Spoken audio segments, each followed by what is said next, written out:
SER Podcast. Dos noticias importantes. A esta hora, España se planta ante Bruselas y rechaza la propuesta europea de reducir el consumo de gas para hacer frente a posibles cortes de gas rusos. Lo ha anunciado esta tarde la ministra de Transición Ecológica, Teresa Rivera. Dice la presidenta que España va a ser solidaria, pero no de la manera en que lo plantea este plan, y pide debate. España no apoya esta propuesta, que se plantea sin orientación previa, sin debate de orientación general en el Consejo Europeo, incluso cuando las consecuencias económicas y en términos de impactos redistributivos son particularmente importantes. Y en Italia, y esto también preocupa y mucho en Bruselas, ahora mismo es muy difícil que Mario Draghi continúe al frente del gobierno italiano. Ni el Movimiento 5 Estrellas ni la Liga, dos de sus socios del Ejecutivo, garantizan su apoyo al primer ministro en la moción de confianza que vota el Senado. Esta mañana Draghi condicionó su permanencia a ese apoyo de los partidos para un nuevo pacto de gobierno, y ni los 5 Estrellas, ni la Liga, ni tampoco Forza Italia se lo garantizan en este momento. Corresponsal en Roma, Joan Solés, buenas tardes. Buenas tardes, Marina. Los 5 Estrellas de Conte y la derecha de Berlusconi y Salvini, con la mitad de ministros en el actual gobierno, han abandonado el hemiciclo en el momento de votar la moción de confianza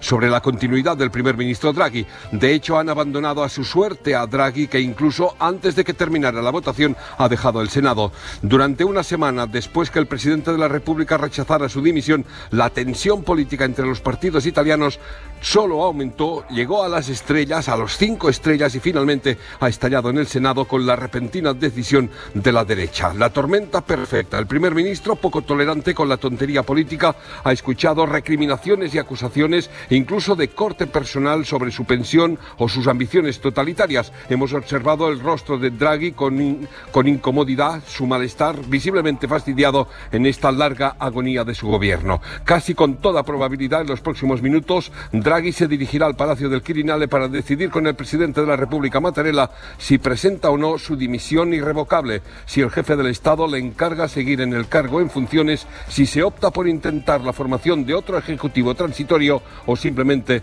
se convocan elecciones generales, en tal caso para finales de septiembre o al inicio de octubre. Escenario incierto en Italia. Está por ver si Mario Draghi dimite, si dice definitivamente adiós, como ha hecho hoy Boris Johnson, al más puro estilo Boris Johnson. Hasta la vista, baby. Thank you. En la que debe ser su última sesión de control en el Parlamento, se ha despedido del resto de parlamentarios con ese hasta la vista, baby. Ya sabemos quiénes se van a disputar cara a cara, en el cara a cara, su puesto al frente del Partido Conservador. Los dos aspirantes que quedan en liza, la exministra de Exteriores y el exministro de Finanzas, Londres, Begoña Arce. Uno de los dos, el exministro de Finanzas, Rishi Sunak, o la actual titular de Exteriores, Liz Truss, será el próximo primer ministro o primera ministra del Reino Unido el 5 de septiembre. Therefore, Rishi Sunak and Liz Truss will be the candidates. Sunak y Truss han acabado a la cabeza de la ronda de votaciones entre los diputados conservadores, que han ido eliminando candidatos para el liderazgo del partido. Ambos competidores en la carrera por suceder a Boris Johnson iniciarán este mes de agosto una gira de encuentros por todo el país con los afiliados del Partido Conservador. Unos 200.000 decidirán con su voto al elegido. Un sondeo publicado ayer por YouGov indicaba que Truss es la favorita. Truss es una figura poco carismática y su gran promesa es rebajar impuestos. Sunak se presenta como el único candidato que puede ganar la próxima elección general. Aquí en España, pendientes de los incendios, se va a actualizar esta tarde el impacto del de Ateca en Zaragoza. 30.000 hectáreas han ardido ya en Galicia. Enseguida repasamos el mapa del fuego, pero antes la previsión del tiempo. Luismi Pérez, buenas tardes. Buenas tardes. Las inmediatas horas vendrán dominadas por el calor, que va a más. De hecho, mañana otra vez alcanzaremos los 40, 41, algún 42 de máxima en medianías de Canarias, en el Guadalquivir y en el Guadiana. También sube la temperatura en el resto del país, aunque se mantendrá a raya cerca del Pirineo y sobre todo en el Cantábrico, allí con algunas nubes bajas, alguna lluvia dispersa y también todavía hasta medianoche algún chaparrón entre Castellón y Teruel. Mañana las tormentas simplemente afectarán al Pirineo, sobre todo el catalán, muy localizadas, y algunas nubes bajas habrá pegadas a la costa mediterránea. Hay media hoy, Carrusel Deportivo. Álvaro Benito, buenas tardes. Hola Marina, buenas tardes. Día grande para el fútbol español desde las 9 de la noche, partido de cuartos de final de la Eurocopa Femenina entre España e Inglaterra. España juega frente a las anfitrionas con Paños en portería, Carmona, León, Paredes y Valle en defensa, Terea Belleira, gran novedad, Guijarri, Bonmatí en el medio del campo y Mariona Caldentey, Esther González y Marta Cardona en punta de ataque. Carrusel Deportivo desde las 8:30. Insisto, España busca meterse en sus primeras semifinales de Eurocopa desde hace 25 años. Empieza hora 25. Rusia nos está chantajeando. Rusia está usando la energía como un arma. Y tanto en el caso de un corte parcial del gas como en el caso de un corte total, Europa necesita estar preparada. Europa se tiene que preparar, dice la presidenta de la Comisión Europea, Ursula von der Leyen, que hoy ha sentado las bases de cómo debería hacerlo. Pedimos a los Estados miembros que reduzcan el consumo de gas en un 15%. Con esta reducción podemos llegar al invierno de forma segura en caso de un corte total de gas ruso. El lema es: cuanto más rápido actuemos, más ahorro y más seguridad.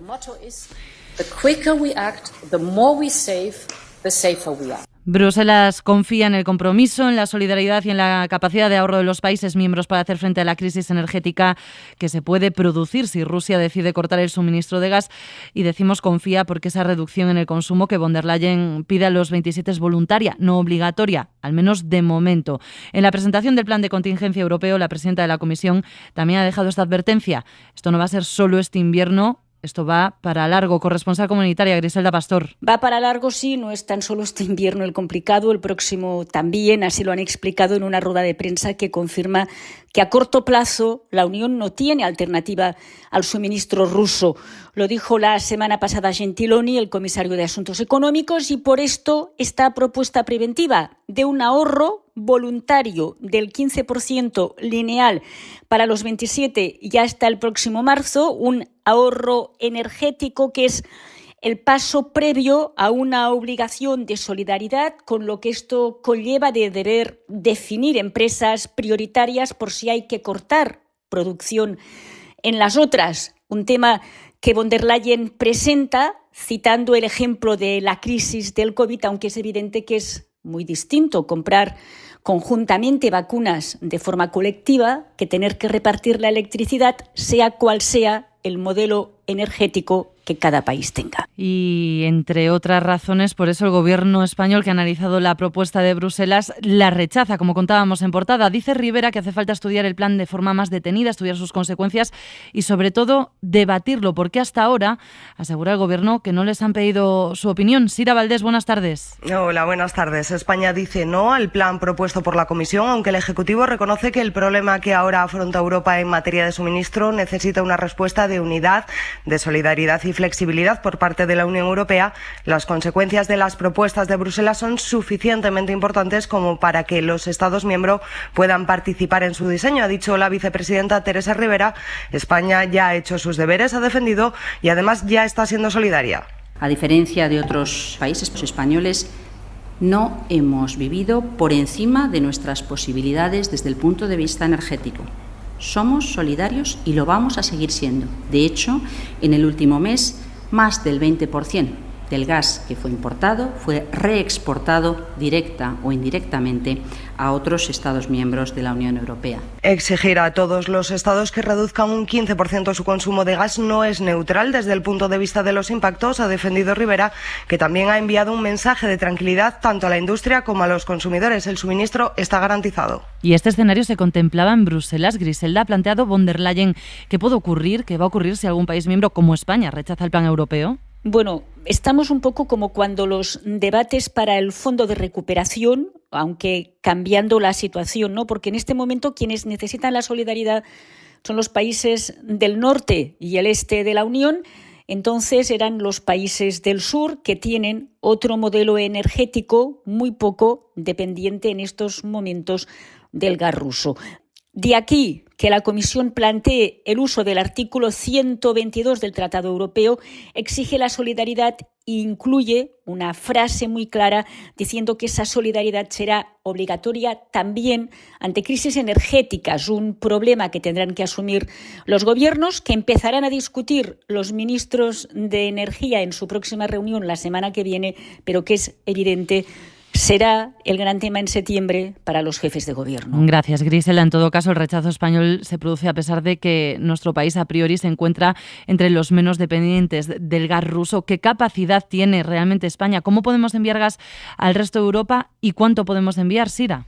España puede exportar gas al resto de Europa y de hecho ya lo está haciendo a través de 3 vías. Por un lado, a través de los 2 gasoductos que conectan con Francia. Otra vía sería exportar gas natural licuado mediante buques metaneros gracias a las 6 plantas de regasificación que operan actualmente en nuestro país. Y una tercera vía sería exportar el gas transformado en electricidad también vía Francia. En total, estiman los expertos, las infraestructuras españolas permiten exportar hasta 11 BCM este año, más otros 8 a partir del próximo si, como se prevé, entra en funcionamiento la regasificadora del Musel. Sin embargo, apuntan los expertos, el problema estaría en que muchos de los Estados miembros no tienen forma de regasificar ese gas natural licuado para incorporarlo a su red y además, recuerdan, una parte importante de esas exportaciones ya están en marcha ahora mismo. Gracias, Ira. Y mientras, lo más inmediato, si mañana reabre del todo el gasoducto Nord Stream que distribuye gas ruso por Europa y que sigue en el aire. Este jueves se cumple el plazo de 10 días que Moscú dijo que iba a estar cerrado por mantenimiento y hasta ahora no está claro todavía que vaya a operar con normalidad. Más de 900 efectivos de la Unidad Militar de Emergencias están desplegados ahora mismo por toda España para ayudar en las labores de extinción de las decenas de incendios que siguen activos. Los más preocupantes, Lidia Ramón, en Ateca, en Zaragoza y en Cebreros, en Ávila. Sí, el de Ateca esta mañana había arrasado ya más de 14.000 hectáreas y estamos pendientes ahora de conocer los nuevos datos. Se han desalojado 5 municipios y otros 6 están en alerta y se esperan complicaciones durante la noche por el viento. Se han solicitado además refuerzos de la UME y hay vecinos que tuvieron que salir de sus casas sin nada. Las cosas más importantes me las he dejado, me he dado cuenta hoy. Y estaba allí la medicación, la cogimos y fuera. Y estamos pasándolo pues con mucha tristeza. Pero es que te sientes impotente. En Castilla y León, 2 focos ahora mismo. El incendio de Ávila, en Cebreros, ha quemado ya más de 4.000 hectáreas. Preocupa la lengua que avanza hacia las casas del Hoyo de Pinares, de la que los vecinos llevan desalojados 2 días. Los cambios constantes de viento están complicando las labores de extinción. Ángel Iglesias es director técnico de extinción y nunca había visto nada igual. No he visto una cosa igual nunca. Llevo muchos años trabajando en extinción de incendios y no me he encontrado una cosa como esta en 30 años de campaña.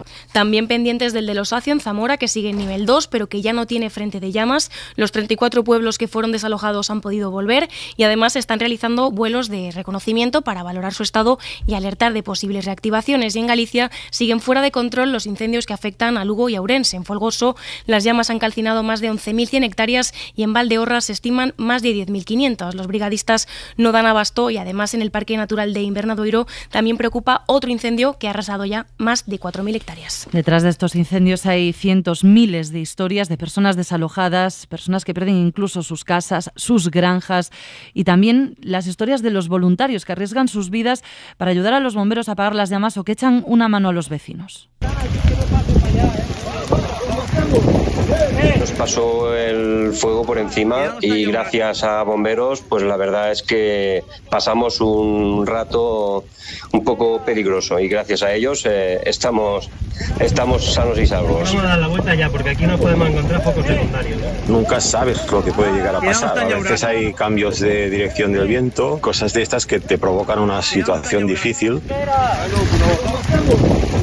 Cuando una persona que has estado luchando porque no se le queme la casa, te lo agradece y se le caen las lágrimas. Estas son las recompensas que tenemos. El mapa de incendios es terrible, no solo en España, sino en toda Europa. Se han registrado más de 1.700 y ha ardido ya el triple de terreno de lo que se suele quemar en esta época del año. Se están pulverizando todas las cifras históricas. Javier Ruiz, buenas tardes. Buenas tardes. Sí, este sonido, el de los incendios en Europa, está siendo más devastador que nunca. 1.756 incendios llevamos este año ya. Es casi el cuádruple que la media de 2006 a 2021, un 273% más. Se está quemando en la Unión Europea una superficie que no habíamos visto quemar nunca, 345.000 hectáreas, el triple que la media que suele registrar este año. Así que los incendios están siendo especialmente voraces y además están llegando a sitios... Este es el sonido de Siberia, Rusia, el norte de la India, zonas en las que nunca se había visto arder con semejante magnitud. El calentamiento climático es lo que lo explica, dice el Panel Internacional de Naciones Unidas, que asegura que con estas tendencias estos fuegos irán a más. Hora 25. Marina Fernández. Es noticia de esta tarde. El Gobierno convoca para este año la mayor oferta de plazas de formación sanitaria especializada de la historia del Sistema Nacional de Salud, incluyendo también a los médicos residentes, los MIR. Son más de 11.000 plazas, la mayor parte dedicadas a medicina, pero también a enfermería, psicología y biología. Un 5% más que la convocatoria anterior y el cuarto año consecutivo de récord. Mariola Lourido, buenas tardes. Buenas tardes. Es una de las medidas que ha analizado la ministra Darias con las comunidades autónomas en la reunión del Consejo Interterritorial, el grave problema de la falta de médicos. Por eso, el Gobierno amplía de forma importante este año el volumen de la convocatoria. Habrá un incremento de un 11% en la especialidad de psicología. Se ofertarán más de 200 plazas para enfermería, saldrán casi 2.000 y un 4% crecen las de MIR con 8.000 plazas. Ahora bien, Sanidad ha pedido en esta reunión a las comunidades autónomas que tienen que sacar todas las vacantes posibles porque no lo están haciendo. Nos están ofertando todas las plazas que están acreditadas. ¿Qué hemos dicho? O que hemos propuesto por parte de esta ministra. Intenten ofertar en familia, por ejemplo, en psiquiatría o en psicología clínica, que son las tres más deficitarias que hemos puesto de manifiesto, todas las plazas que están acreditadas. Creo que esto es un mensaje muy importante. Por lo demás, la ministra Darias ha insistido en que la cuarta dosis de la vacuna contra la COVID para los mayores de 80 años empezará a administrarse en otoño, previsiblemente en la segunda quincena de septiembre.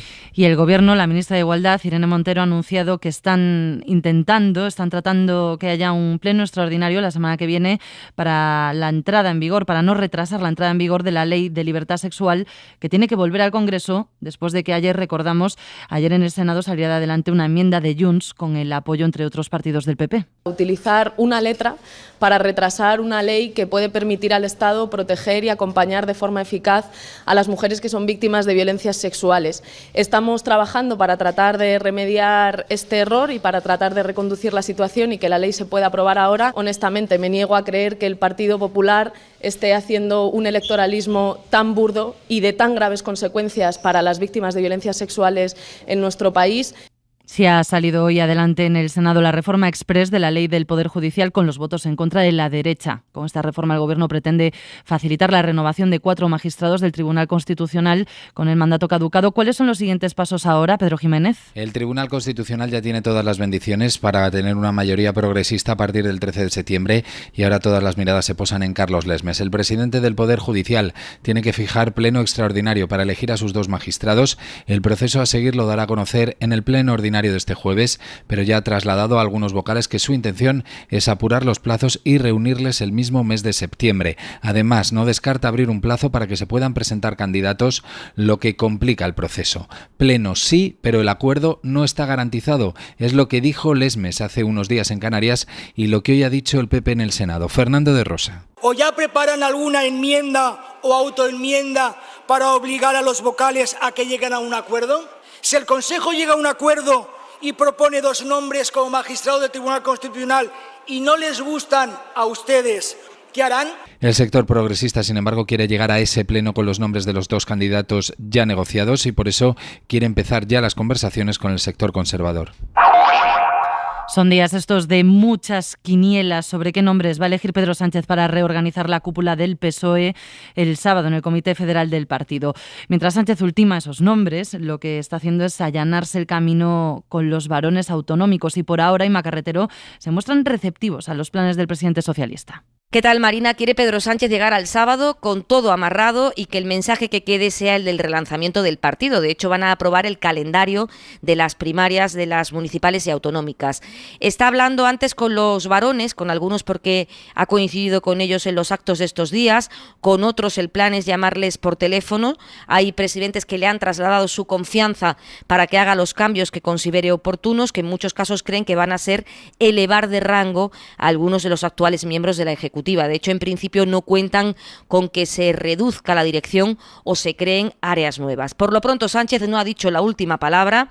El lunes, tras la renuncia de Adriana Lastra, recibió en la Moncloa a Santos Cerdán, al secretario de Organización, así lo confirman a la SER fuentes socialistas. Hay mucha expectación en el PSOE sobre su continuidad. En el partido cuentan con una remodelación amplia, así que para dejar vacantes, Sánchez tendrá que pedir dimisiones a algunos de los integrantes de la dirección que nombró hace solo 9 meses. Pues el sábado veremos.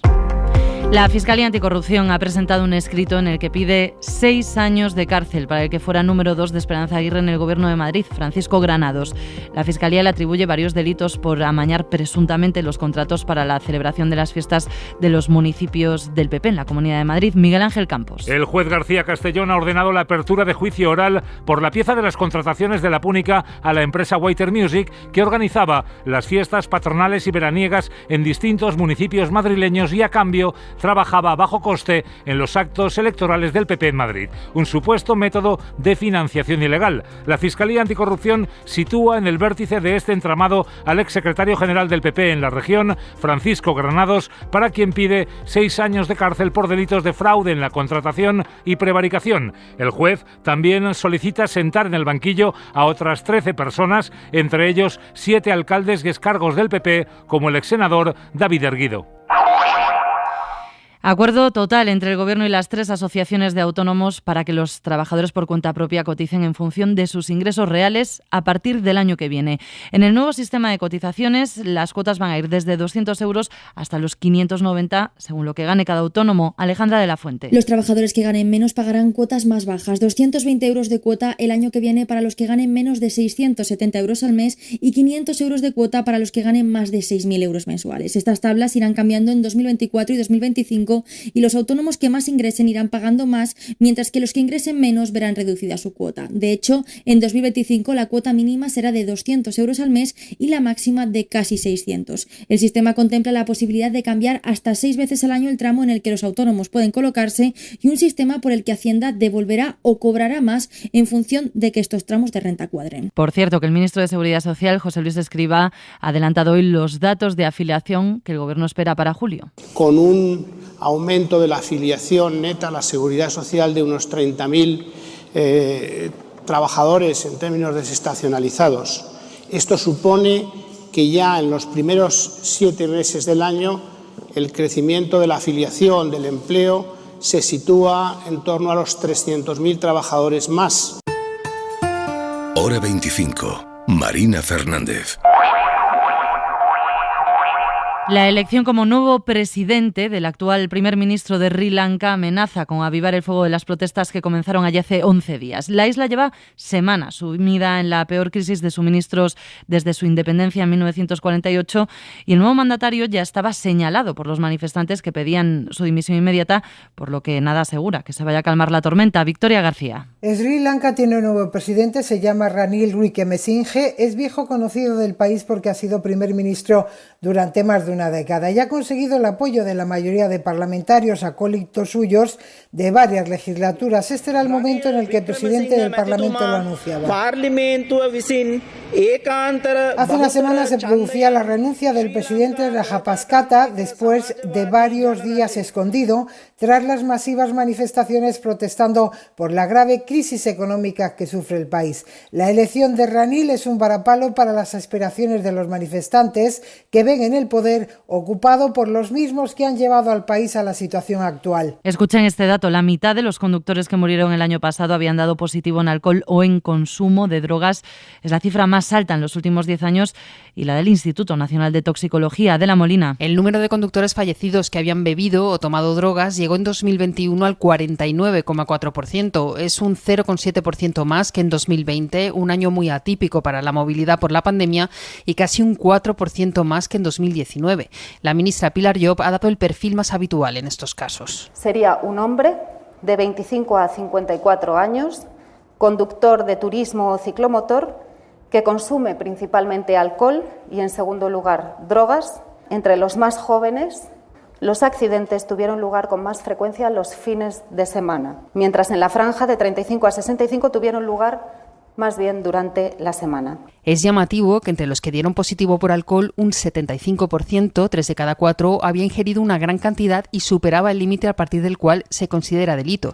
También el alcohol es la sustancia que más habían tomado los peatones fallecidos y que dieron positivo el año pasado. En este caso fueron un 37,8%. Los psicofármacos es la segunda sustancia más común entre los peatones que murieron en 2021.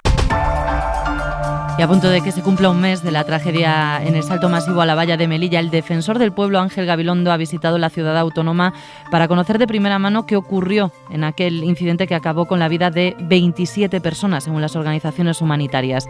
Gabilondo se ha reunido, entre otros, con las autoridades locales, las fuerzas de seguridad y las ONG. Estamos tratando de lograr colaborar desde la defensa de los derechos humanos, que es lo que hace el defensor del pueblo, y la defensa de los derechos fundamentales y sobre todo, ¿no?, supervisando a la administración, pues logrando información para poder aportarla. Le hemos pedido también a quien corresponde. Y vamos a marcharnos a Barcelona porque va a seguir siendo sede del Mobile World Congress después del año 2030. El nuevo contrato que ha sellado el Ayuntamiento con los organizadores de la principal feria internacional de tecnología móvil establece que a partir de ese año la renovación va a ser automática. Roger Arnau. Y por lo tanto, si ninguna de las partes no dice lo contrario, la celebración del Congreso en la ciudad se prorrogará un año más. Una aposta de futur, com dic, amb vocació d'estabilitat. Es una apuesta de futuro con vocación de estabilidad, destaca la alcaldesa Colau, pero la vicepresidenta Calviño va más allá. Es un evento que pone a Barcelona y a toda España, a Cataluña y a toda España en el mapa global. El nuevo contrato, además, prevé que a partir de 2025 el Gobierno, la Generalitat y el Ayuntamiento aumentarán de los 5 a los 8 millones de euros su aportación anual al Congreso, pasando, por lo tanto, de los 15 millones actuales a los 24. Y terminamos en Extremadura porque la fusión de los municipios Don Benito y Villanueva de la Serena ya tiene nombre definitivo, se va a llamar Vegas Altas, y porque en el Festival de Teatro Clásico de Mérida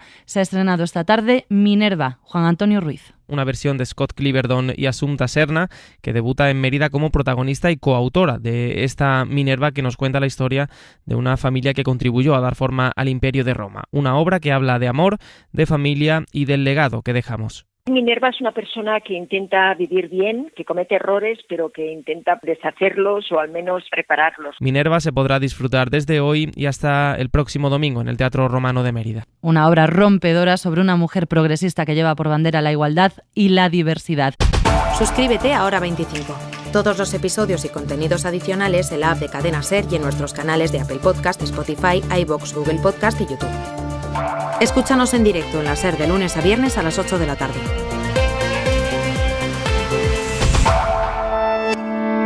Cadena SER. La radio.